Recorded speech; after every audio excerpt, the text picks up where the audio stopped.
fun fact, this 2017 Penske Freightliner was the only Freightliner that I've ever driven, and I only drove it from Conyers, Georgia to St. Louis, Missouri. I really don't like them. No, I don't.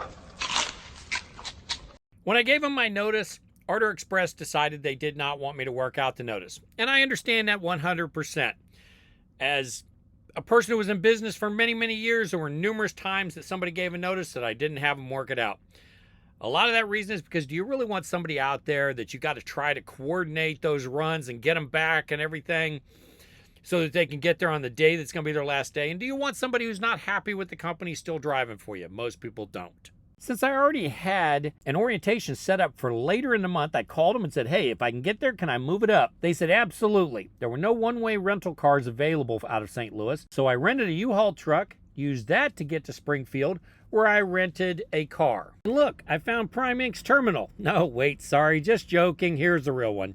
Hey, everyone has to admit that Prime has got the choice of truck colors and has got one of the best terminals out there. I can admit it, I'm jealous. That place looks like the Taj Mahal. Then I swung over and checked out the place I'd be working. 13 brand new Pete's all lined up looking good.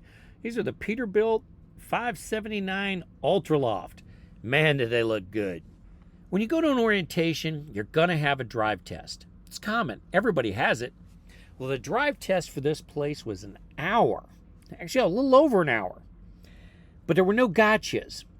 It wasn't a, hey, let's see what you screw up on a drive test. It was a drive test where the first part of the drive test was familiarizing me with all of the buttons in the truck. What does this switch do? Where's the hazard lights at? Because I've never driven a Peterbilt 579 before. And while it's very similar to the Kenworth T680, it's not the same. The turning radius is nothing like the Volvo 760 that I had.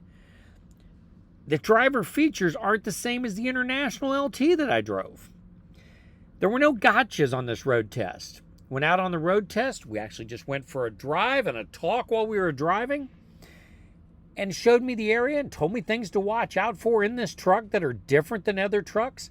I really liked it. Smaller companies have something that I call a culture. I've never really been able to express it well in a video, but Cheeseman and here, I feel a culture. There's no barrier between you, the owner of the company, the leadership of the company. You can walk right in and talk to them. There's no hiding behind a glass wall that you got to use an ID pass to get past. There's no having to call them on the phone because they're afraid you're going to bring them COVID.